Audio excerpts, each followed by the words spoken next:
네, 그러면 다 같이 함께 읽겠습니다. 이와 같이 성령도 우리의 연약함을 도우시나니 우리는 마땅히 기도할 바를 알지 못하나 오직 성령이 말할 수 없는 탄식으로 우리를 위하여 진히 간구하시느니라. 마음을 살피시는 이가 성령의 생각을 아시나니 이는 성령이 하나님의 뜻대로 성도를 위하여 간구하심이니라. 우리가 알거니와 하나님을 사랑하는 자 곧 그의 뜻대로 부르심을 입은 자들에게는 모든 것이 합력하여 선을 이루느니라. 하나님이 미리 아신 자들을 또한 그 아들의 형상을 본받게 하기 위하여 미리 정하셨으니 이는 그로 많은 형제 중에서 맏아들이 되게 하려 하심이니라. 또 미리 정하신 그들을 또한 부르시고 부르신 그들을 또한 의롭다 하시고 의롭다 하신 그들을 또한 영화롭게 하셨느니라. 아멘. 성스러운 주일 아침에 거룩하신 주의 전에 오신 사랑하는 수만교회 성도님들 한 분 한 분마다 하나님의 사랑과 은혜와 축복이 넘쳐나시기를 진심으로 축원합니다. 사랑하는 수만교회 성도 여러분, 지난 한 주간 동안 평안하셨습니까? 이 폭염은 좀 지나간 것 같은데요, 이게 온도 차이가 심해서 어떨 때는 새벽에 나오면 가을 같아요. 근데 낮은 또 덥고, 감기 걸리기가 쉽습니다. 주변에도, 저희 주변도 보니까 감기 걸리신 분들이 많더라고요. 목사님들도 감기 걸리셔서 막 힘드신 분도 있고, 제가 아는 또 어떤 성도님도 또 감기 걸리신 분이 있습니다. 여러분, 감기 조심하시고 주 안에서 늘 강건하시기를 축복합니다. 옆에 있는 분들에게 건강하게 8월 보내세요라고 인사하시기 바랍니다. 건강하게 8월 보내세요. 네, 건강하게 8월 보내시기 바랍니다. 8월 첫째 주부터 말씀 사경회가 시작됐습니다. 3주간 우리가 우리 구원이 어떻게 이루어지는지를 살펴보는 시간인데요. 이번 주까지 3주간 살펴보고 있습니다. 이번 주까지 참, 제가 사실 우리 교회가 조금 여유가 있으면은 어디 좋은데 다 같이 가서 좋은 산속에 있는 좋은 뭐 기도원이나 아니면 뭐 펜션 같은 데 가서 다 거기서 수련회를 하면 또 편할 텐데, 다들 여건들이 또 이거 좀 되지 않으니까 그렇게 하지는 못할 것 같고, 주일만이라도 이렇게 한번 좀 간단한 식물을 먹어보는 시간을 갖도록 하였습니다. 어떻게 지금까지 잘 들으셨는지요? 지난주까지는 사람이 어떻게 회개와 믿음으로 응답하는지를 살펴보았습니다. 이번 주에는 이제 하나님께서 어떻게 우리를 끝까지 도우시는지 살펴보도록 하겠습니다. 구체적인 구원론을 살펴보기 전에 우리가 읽었던 말씀을 먼저 살펴보고 시작하려고 합니다. 첫 번째입니다. 하나님께서는 성도들의 구원을 이루도록 도우십니다. 오늘 본문은 성도들에 대한 성령 하나님의 중보사역, 그리고 하나님의 완벽한 구원과 속죄의 섭리에 대한 서술입니다. 먼저 성령 하나님께서 우리를 도우십니다. 26절, 27절입니다. 제가 읽어드리겠습니다. 이와 같이 성령도 우리의 연약함을 도우시나니 우리는 마땅히 기도할 바를 알지 못하나 오직 성령이 말할 수 없는 탄식으로 우리를 위하여 친히 간구하시느니라. 27절. 마음을 살피신 이가 성령의 생각을 아시나니 이는 성령이 하나님의 뜻대로 성도를 위하여 간구하시느니라. 마음을 살피시는 분은 하나님이신데 하나님이 성령의 생각을 아십니다.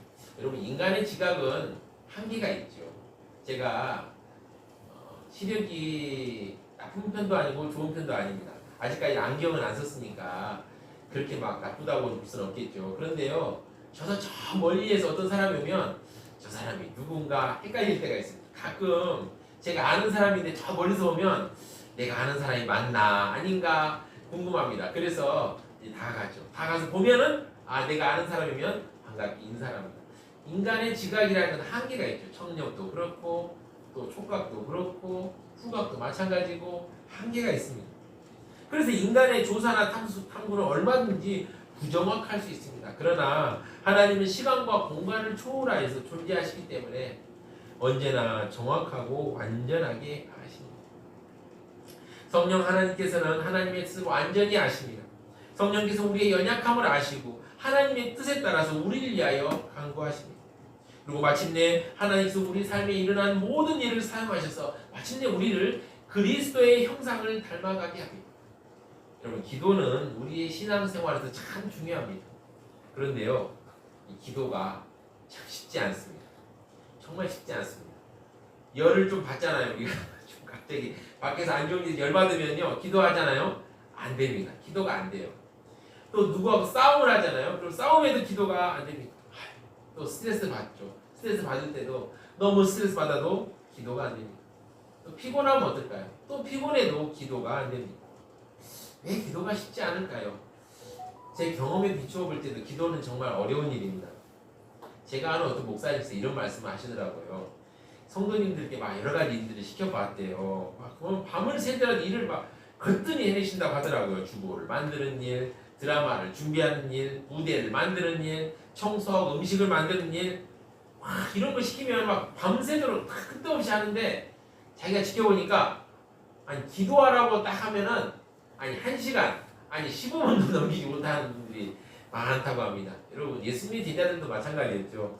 예수님이 여기 가자 하면 저기 가자 하면 저기 가자, 광야에 가자 하면 광야에 가고, 배를 타고 또 갈릴리로 가자 하면 호수로 가자 하면 또 갑니다. 그런데요 이 제자들이 어디에서 넘어졌습니까? 기도하자고 하니까 넘어졌던 것입니다. 겟세마네 동산에서 예수님께서 나를 위해 기도해 줘라고 이렇게 부탁했는데 제자들은 3번이나 잠자는 모습을 보였습니다. 왜 그럴까요? 우리 육체가 연약하고요, 우리의 마음이 쉽게 흔들리며 세상 염려가 우리를 사로잡기 때문입니다. 물론 영적인 방해도 있습니다. 이렇게 기도가 힘들기 때문에 성령님께서는 우리의 기도를 도우십니다. 오늘 본문을 보면 성령님 우리를 도우시되 말할 수 없는 탄식으로 기도하심으로 도우십니다. 그러니까 말할 수 없는 탄식으로 기도한다는 것은 우리가 미처 표현하지 못하는 깊은 연약함까지도 성령께서 아시고 하나님의 뜻에 따라서 우리를 위하여 간구하신다는 것입니다. 신앙생활에서 가장 어려운 부분이 무엇일까요? 제가 존경하는 어떤 신학교 교수님께서 이런 말씀을 하시더라고요. 무엇을 기도할지 아는 게 제일 어렵다라고 얘기하시더라고요. 그러니까 기도는 막 하죠. 제가 뭐 건강을 위해서 지금 필요를 위해서 기도를 합니다. 그런데 정작 우리에게 제일 필요한 건 무엇인가? 여기에 대해서 기도하기가 어렵다는 것이죠. 하나님의 뜻을 온전히 분별하지 못하여 기도 생활에 실패하는 경우들이 참 많이 있습니다.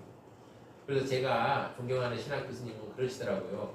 그분이 조직신학 전공하신 분인데 자기는 항상 기도하기 전에 하나님께 이렇게 여쭤본다고 합니다. 오늘 내가 무엇을 위해 기도해야 할까요?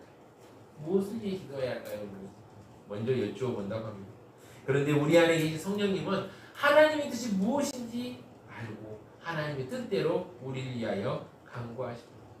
그러므로 우리 안에 계신 성령님은 하나님 아버지의 뜻을 잘 알고 있습니다. 하나님 아버지의 관심이 무엇인지 잘 알고 있습니다.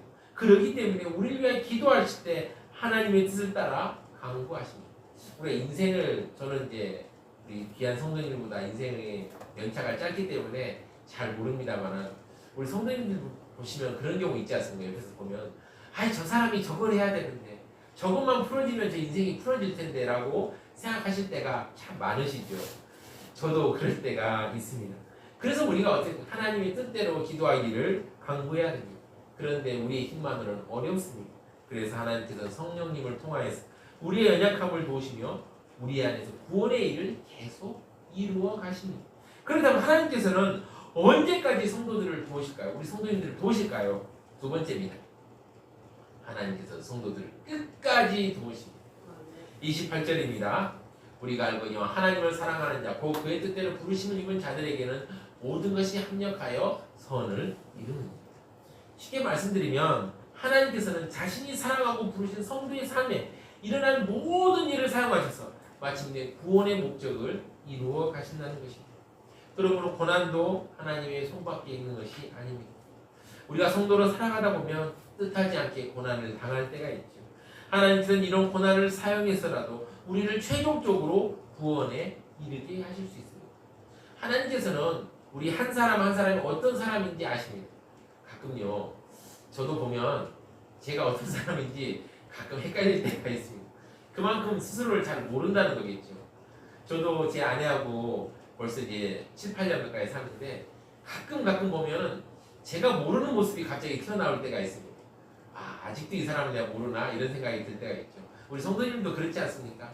내가 잘한다고 생각했는데 그 사람의 새로운 모습을 볼 때 깜짝 놀랍니다. 그러나 사랑하는 성도 여러분, 하나님께서는 우리들 한 사람 한 사람 어떤 사람인지 다 아십니다. 성도들이 예수님을 본받아 살아가고 예수 그리스도와 더불어 동일한 영광을 받기 위해서 사람들을 미리 정하시고 자녀 삼아 주셨습니다. 이걸 뭐라고 합니까? 양자라고 합니다. 양자. 우리는 지난 시간까지 칭의에 대해서 공부했습니다. 구원의 서적은 하나님께서 이루신 구원의 과정을 논리적인 순서로 배열한 것입니다. 여기 보시면 목차 제일 위에 구원의 서적이라고 나와 있습니다. 이렇게 해서 순서들이 나와 있는데요. 하나님이 이루신 구원의 과정들을 논리적인 순서로 배열한 것입니다. 그러나 시간과 공간에 제약이 없으신 우리 하나님께서는 이것을 한 번에 이루십니다. 칭의가 우리를 의롭다고 선언하는 것이라면 양자되면 하나님께서 우리를 자신의 자녀로 우리를 받아주시는 것입니다. 이제 자녀가 되었으면 어떻게 됩니까? 자녀답게 살아야 되겠죠. 이 과정을 성화라고 합니다. 성화는 어떻게 살아야 하냐 문제가 성화의 문제죠. 구원받았기 때문에 거룩하게 살아야 합니다. 이것이 성화입니다. 그리스도와 연합된 성도는 성화된 그리스도와 연합함으로 성화를 이루게 됩니다. 즉 성도의 성화는 그리스도와 연합의 근거입니다. 보시면 구원의 서정의 제일 위에 보면 그리스도와 연합이라고 써있죠. 예수 그리스도와 우리가 연합이 되어 있을 때 이 모든 과정들이 지나간다는 것이죠. 그럼 연합은 어떻게 일어나느냐라고 생각할 수 있죠. 여러분이 예수 그리스도를 나의 주 하나님, 나의 주 나의 하나님을 영접하는 그 순간부터 우리와 예수 그리스도는 하나로 연합되어 있습니다. 하나로 연합된 상태에서 결국 우리는 거룩하게 살아가는 성화의 과정을 걸어가야 합니다. 골로새 3장 1절을 보시면요. 그러므로 너희가 그리스도와 함께 다시 살리심을 받았으면 위의 것을 찾으라. 거기는 그리스도께서 하나님 우편에 앉아 계십니다. 그리스도와 함께 다시 우리는 살리심을 받았기 때문에 예수 그리스도의 은혜 가운데 우리는 성화의 길을 걸어갈 수 있습니다. 우리가 성화되었다라는 건 죄가 더 이상 존재하지 않는다는가 이렇게 생각할 수 있는데 그렇지 않습니다. 죄가 더 이상 우리를 주인으로 지배하지 못한다는 것입니다. 우리는 이미 하나님 나라가 우리에 임하였지만 아직 완성되지 못한 상황 속에 살아가고 있습니다.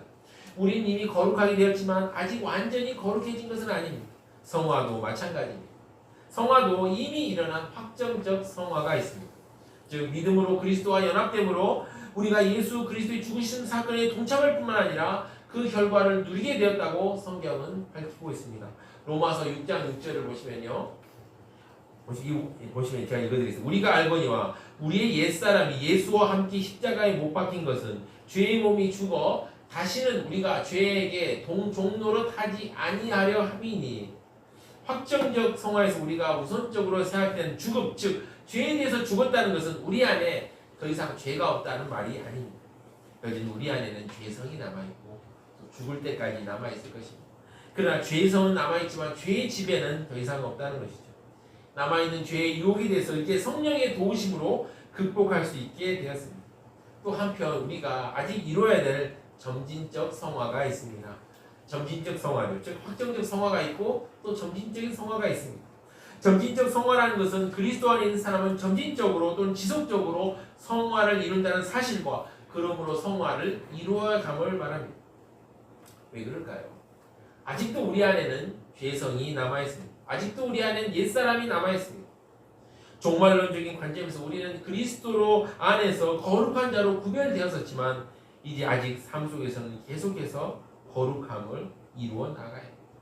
우리에게 요구되는 것은 지속적이고 계속적인 변화, 성화입니다. 우리는 예수 그리스도를 닮기 위해 최선을 다해야 합니다. 그렇다면 어떻게 우리가 성화를 이루어갈 수 있을까요? 하나님께서 우리에게 성화의 방법과 수단을 주셨습니다. 어떤 걸까요? 보시면 성경을 통해 우리가 성화됐습니다. 성경을 통해 우리가 성경을 알고 읽고 들음으로 우리가 성화가 됩니다. 제가 아는 어떤 목사님이 그런 얘기 하시더라고요. 자기는 꼭 곤란한 순간이 되면 말씀이 딱 떠오른다고 합니다. 이제 보시면 그 목사님이 사역하고 있는 교회가 있는데 교회 앞에서 이 목사님을 괴롭히는 말썽쟁이 아저씨가 한 명 있었다고 합니다. 근데 그 아저씨가 어느 날 교회를 찾아왔어요. 믿죠. 그냥 나 없는 척 해볼까? 그런데 바로 내 이웃을 내 몸과 같이 사랑하라는 말씀이 그때 떠올랐다고 합니다. 그래서 그 사람을 환대하고 차도 한잔 마시고 이야기를 했다는 그런 간증을 제가 들은 적이 있습니다. 우리는 성경을 통해 성화를 이루어갑니다. 또 두 번째는 뭐냐? 예수님을 믿음으로 성화를 이루어갑니다. 여러분 예수님을 다 믿으시죠? 아멘. 예수님을 믿으면서 그 믿음을 지켜야 됩니다. 지키면서 자연스럽게 성화가 이루어갑니다. 또 세 번째는 율법을 활용함으로써입니다. 율법이라는 게 무엇입니까? 십계명이죠. 대표적인 십계명을 보면 여러분 어떤 생각이 드십니까? 아 너무 지키기 어렵다 이런 생각 들지 않습니까? 이 율법이라는 건 우리의 거울입니다. 율법을 통해서 우리의 잘못된 것을 알 수 있다. 이 율법을 활용하면 우리가 성화의 길로 더 걸어갈 수 있습니다. 그리고 마지막으로 예수 그리스도를 본받으려고 노력함으로 우리는 성화의 길을 걸어갈 수 있습니다. 우리는 그리스도의 사람이기 때문에 그리스도를 본받아야 됩니다. 우리는 거룩한 성도지만 아직 죄성이 우리 안에 있습니다. 그래서 우리는 그리스도를 본받으려고 노력해야 합니다. 아직 우리의 육신은 아직 거룩에 익숙하지 않습니다. 그러므로 성령님의 도심에 의지하면서 우리의 몸을 쳐서 복종시키며 그리스도를 본받기 위해 힘써야 합니다. 하나님께서는 자녀가 되는 우리를 어떻게 하십니까? 바로 그리스도를 함께 하십니다. 다음으로는 견인입니다. 이 견인에 대해서는 많은 오해가 있습니다. 어떤 사람들은 한번 구원받았으면 무슨 일이 있어도 구원받는다. 이게 견인이다 라고 말하기도 합니다. 예수님께서는 이렇게 말씀하시죠. 끝까지 견디는 자는 구원을 얻으리라고 말씀하셨습니다. 한두 번 견딘 것이 아니라 끝까지 견디는 자가 구원을 얻는다고 말씀하셨습니다. 성도의 견인이란 성도가 자신의 힘으로 끝까지 버텨서 구원을 얻는다는 뜻이 아닙니다. 하나님께서 성령으로 성도를 끝까지 붙드시고 보존하시기 때문에 성도가 믿음에서 완전히 떨어져도 하지 않고 끝까지 믿음을 지켜 구원에 이르게 된다는 뜻입니다. 참 어렵죠. 어렵습니다. 쉽게 말씀드리면 구약 역사를 살펴보시죠. 이스라엘 백성들이 어떠했습니까? 이스라엘 백성들이 하나님을 떠날 때가 참 많아요. 그때마다 사사들을 보내시고 말씀을 주시고 사사들을 보내시고 말씀을 주시고 또 왕들이 또 잘못된 길을 갈 때 어떻습니까? 선지자들이 계속 하나님의 말씀을 전하고 또 그럼에도 말 안 듣고 이제 바벨론으로 포로 끌려가니까 어떻게 거기서 또 사람들을 감동시키고 성령의 깨달음을 주셔서 그들로 하여금 우리가 잘못했구나 회개하자라는 그런 생각이 떠오르게 하시고 또 귀한 하나님이 어떻습니까? 또 사람들이 어지러워지자 에스라, 느헤미야를 보내서 그들을 하나님의 사람으로 만들어 가시는 거죠. 이 과정들을 보십시오. 이스라엘 백성들이 완전히 하나님을 벗어나지 않고 계속 버티고 있는 그 모습들, 그게 바로 견인의 은혜입니다. 예수님께서 바로 베드로에게 이렇게 말씀하셨죠. 내가 닭이 3번 울기 전에, 네가 닭이 울기 전에 내가 나를 3번 부인하리라. 예수님이 잡히고 나서 베드로가 주님을 부인합니다. 그런데 가룟 유다는 자살했지만 베드로는 다시 주님께 돌아옵니다. 어떻게 돌아올 수 있습니까? 바로 예수님의 기도 때문에. 예수님께서 기도하시기 때문에 그 기도로 견인의 역사가 일어나 베드로가 다시 돌아올 수 있었습니다. 우리 웨스트민스터 신앙고백 17장 제1항은 이렇게 소술하고 있습니다. 한번 같이 읽어볼까요? 시작. 하나님이 그의 사랑하시는 자 안에서 받아들이시고 그의 영에 의해 유효적으로 부르시고 성화하신 자들은 은혜의 상태로부터 전적으로도 최종적으로도 타락할 수가 없고 그 상태에서 끝까지 확실히 견인하여 영원히 구원 얻을 것이다. 네, 감사합니다. 여러분, 성경에서는 성경 우리가 읽어보십시오. 믿음의 길에서 넘어지는 사람들이 정말 많이 나옵니다. 이것은 우리에게 우리의 힘을 의지하지만 하나님을 의지해야 한다는 사실을 가르쳐줍니다. 그러므로 우리는 끝까지 붙으시는 하나님의 은혜를 의지하여 믿음으로 살아가야 합니다. 하나님께서 우리를 보존하시기 때문에 우리는 끝까지 믿음을 포기하지 않고 믿음으로 살아갑니다. 우리가 넘어지고 흔들릴 때 하나님께서 어떻게 하십니까? 끝까지 믿음 안에서 보존하십니다. 자, 견인이 되어 구원이 완성되면 이제 우리는 영화의 단계에 들어서게 됩니다. 성도는 지상에서의 성화와 견인의 삶을 마치고 죽음이라는 관문을 거쳐서 영원한 하늘나라에 들어가게 됩니다. 이 영화의 과정은 오늘 로마서 보면 이렇게 서술하고 있습니다. 29절입니다. 하나님이 미리 하신 자들을 또한 그 아들의 형상을 본받게 하기 위하여 미리 정하셨으니 이는 그로 많은 형제 중에서 맏아들이 되게 하려 하심이니라. 그리고 성경은 하나님께서 결국 성도들을 어떻게 이끄시는지 서술합니다. 30절입니다. 또 미리 정하신 그들을 또한 부르신 그들을 또한 의롭다 하시고 의롭다 하신 그들을 또한 영화롭게 하셨느니라. 우리는 아직 영화로운 옷을 입지 않았습니다. 그런데 성경은 이미 영화롭게 하셨다고 말씀합니다. 왜 그렇습니까? 하나님께서 반드시 이루실 일이기 때문에 이미 이루어진 것처럼 확정적으로 말씀하는 것입니다.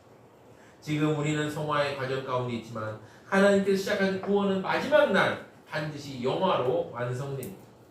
죽음을 통해서 영혼은 이미 하늘나라에 들어가 개인적 차원에서 영광을 누립니다. 어떤 사람은 죽으면 그냥 잔다 얘기하는데 그렇지 않고요. 분명히 성경이 말씀하죠. 나사로의 죽음, 거지와 나사로를 예수님은 분명히 말씀하셨습니다. 낙원과 음부로 갈린다라고 말하고 있죠. 구원받은 영혼은 낙원에서 기쁨과 행복을 누립니다. 그런데요, 이게 완성된 게 아니에요. 몸의 부활이 남아있습니다. 우리가 죽으면 영혼은 주님과 함께 있습니다. 그런데 예수님께서 다시 재림하시면 우리의 몸이 부활하게 됩니다. 그리고 영혼과 몸의 완전한 연합이 이루어집니다. 그리고 그때 비로소 우리는 영화의 단계에 들어서게 됩니다. 나중에 성도들의 몸이 부활하여 영화로운 상태에 이릅니다. 이것을 영화라고 합니다.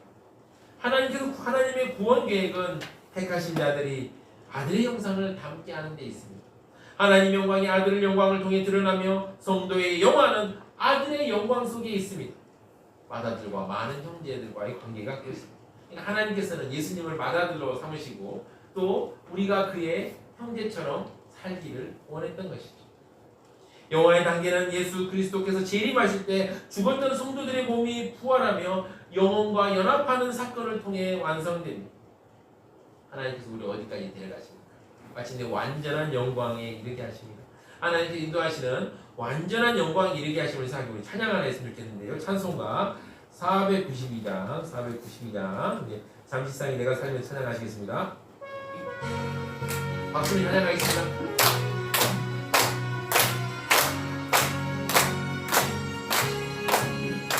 잠시 세상에 내가 살면서 항상 찬송 부르다가 나를 거울로 보라 하시면 영광 중에 나와버리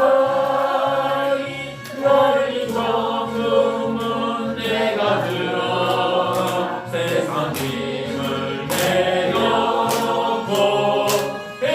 혈류한 바다 쓰고서 주와 함께 길이 살리 눈물 골짜기 더듬으면서 나의 발길 나가누에 주의 부활에 내가 안기야 영원토록 살리로라. 열린 정금문 내가 들어가 세상 짐을 내려놓고 냉각 혈류한 바다 쓰고서 주와 함께 길이 살리. 아멘. 세 번째입니다. 끝까지 도우시는 하나님의 손을 붙잡고 갑시다. 아멘. 오늘 말씀을 통해서 우리는 하나님께서 우리를 구원하시기 위해 끝까지 도우심을 알 수 있었습니다. 자, 이것을 다 알았으니 우리는 어떻게 합니까? 우리는 낙심하지 말아야 합니다. 세상에 어떤 고난이 닥쳐올지라도 하나님께서 끝까지 우리를 도우시는구나. 우리를 끝까지 구원의 자리, 나중에 영화의 자리까지 이를 때까지 우리를 붙잡고 계시는구나. 이걸 생각하며 낙심하지 말아야 합니다. 우리가 세상을 살다 보면, 믿음 생활 하다 보면 고난을 당할 때가 있습니다. 그리고 이 고난이 심해지면요, 눈에 하나님이 보이지 않습니다. 이 고난만 보입니다. 우리 앞에 다가온 사건들, 사람들이 하나님보다 더 크게 보일 때가 있습니다. 그러나 사랑하는 성도 여러분, 끝까지 우리를 도우시는 하나님의 손이 있음을 기억하며 믿음의 길을 힘차게 걸어갑시다. 아멘. 하나님께서 우리를 구원하시고 예수님처럼 거룩하게 하는 성화와 우리를 구원으로 이끈 견인의 은혜로 끝까지 도우십니다. 그렇다면 우리는 어떻게 합니까? 끝까지 우리를 붙드시는 하나님을 믿음으로 하나님의 손을 잡고 나아가야 합니다. 그런데 성경을 보면 많은 사람들이 믿음을 지키지 못하고 넘어지기도 합니다. 왜 그럴까요? 하나님의 도우심만 바라보며 가만히 있었기 때문입니다. 사랑하는 성도 여러분, 우리는 하나님의 도우심을 바라보는 데서 그쳐서는 안 됩니다. 오늘 점진적 성화에서 배운 것처럼 하나님의 말씀을 듣고 읽고 실천하기에 힘써야 합니다. 하나님의 인도하심을 따라 예수님을 닮아가도록 노력하고 믿음을 지켜야 합니다. 그리고 우리 성도 개개인이 성화되는 걸 넘어서 우리 교회가 하나님의 기뻐하시는 공동체를 이루어가도록 기도하면서 한 마음으로 힘써 나아가야 합니다. 어떤 사람들은 하나님이 하시니 우리가 가만히 있어도 된다고 말하기도 합니다. 그러나 우리가 마주하는 현실은 그렇게 녹록하지 않습니다. 사탄은 어떻게든 우리를 믿음에서 떠나 성화를 막으려고 합니다. 우리는 그리스도의 군사로서 준비해야 합니다. 말씀과 기도로 무장하고 마귀의 강교한 계책, 관계에 대비해야 합니다. 여러분, 많은 사람들이 어떻게 이렇게 얘기하는 교회는 마귀의 공격으로부터 자유로운 것이야 라고 이렇게 생각합니다. 그러나 그렇지 않습니다. 성경은 분명히 우리에게 영적 전투가 있다고 말하고 있습니다. 이걸 준비하고 대비하는 것은 하나님께서 부여받은 우리의 몫입니다. 여러분, 성경을 보시면 하나님께서는 승리를 주시지만 하나님의 백성들이 해야 할 일은 해야 했습니다. 여호수아에게 가나안 땅을 공격하라고 말씀하시고 여리고에서 기적을 보이셨지만 이스라엘 백성들은 무기를 들고 싸워야 했습니다. 우리도 마찬가지입니다. 하나님께서 우리를 도우신다고 약속하셨습니다. 그러나 성화, 견인의 도우심을 기도하고 기억하고 우리를 중보하시며 세임 주시는 성경을 굳게 믿고 믿음의 길을 힘차게 걸어가는 것 우리의 몫인 것입니다. 사랑하는 성도 여러분, 창세전에 하나님은 우리를 택하시고 사랑하셨습니다. 우리를 사랑받는 자를 키워 양육해 나가십니다. 하나님 우리를 영원롭게 하실 것입니다. 현재의 고난 우리를 결코 넘어뜨리지 못합니다. 우리는 다 이겨낼 것입니다. 승리할 것입니다. 그리고 나중에 영화의 영광을 다 같이 누리게 될 것입니다. 이걸 생각하고 우리 찬양을 했습니다. 찬송가 438장 430 내 영혼이 은총 입어 힘차게 찬양하시겠습니다.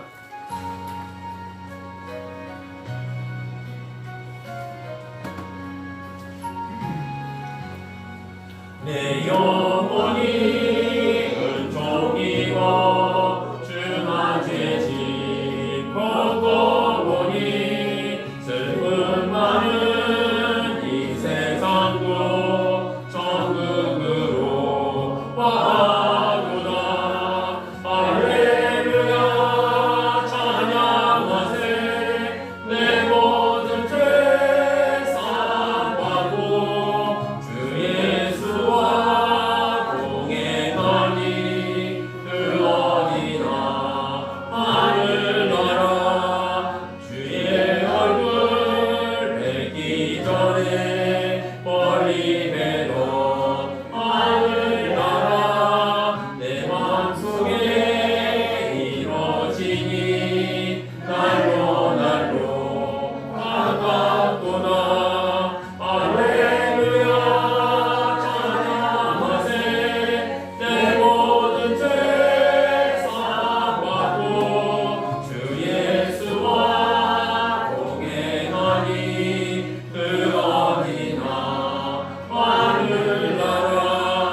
높은 산이 거친 들이 조만이나 흥거리나 내 주 예수 오신 곳이 그 어디나 하늘나라. 할렐루야 찬양하세. 내 모든 죄 사함받고 주 예수와 동행하니 그 어디나 하늘나라. 아멘.